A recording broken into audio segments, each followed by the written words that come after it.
nga naman tayong dalawa sa may tagpuan. Tayo lang ang may alam. Maramdaman na kahit minsan na ako'y iyong mahal. Subalit nagising na lang ako na meron ng sumasampal. Umaandar pa rin ang isip ko na kasama pa kita. Kahit sinasampal nila ako nakikita pa kita. Ano nga bang pinakain mo? Bakit patay na patay ako? Pag trabaho ko, napabayaan ko ipagtatapat sa'yo. Ikaw lang ang aking pantasya. Sagutin mo lang ako, ililibot kita sa Asya. Buong asyenda, ipapamana sa iyo. Okay na sana ang lahat, bakit ginising mo pa ako?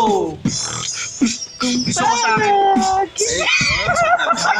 Pre, wag mo muna nga rin yan, pre. Wag mo muna i-save yan. Pangit yan. Iboy lang gawin sa kantay natin. Pre, sige, gawin na natin ngayon yan. Yan. Taray ko pa eh.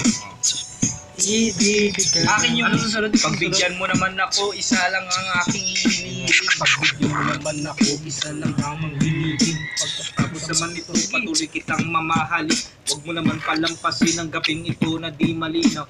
Paliwanag mo ng mabuti pero huwag mong isikat na pahiya. Pagkat nangyari ang aking inaasam pakit nito may sukti. Putang ina. Hirap kay Cabo Negro na mega. Walang matatapos na panaginip. Luwag ng paghinga ang pusi di naman hinig. Ay pinapang yakap ako na may tuwang ko. At ang milagro ngang ito sa isip ko walang wala. Binaliwala ang mga kantaw na di raw tayo nababagay. Ako na kung di baka paniwala na sa akin na mabibigay. Pinagpalagay ko na lang ang lahat ay kaloob sa akin ng Diyos. Kailan may bibang bastusin at susundin lahat ng utos. Mapaon sa awitin para na may iyong tingin at yung panaginip lang ito. Sana'y hindi ako mawalang aking ngipin. Panaginip. Buti lang hindi isi-save yan ha. Pero save mo tapos save mo lang ako. 0930 tawag ng tawag sa akin. Sino? 0930 13805. Isip ko ay aking ibibigay. Hello. Hindi. Oh, cut na.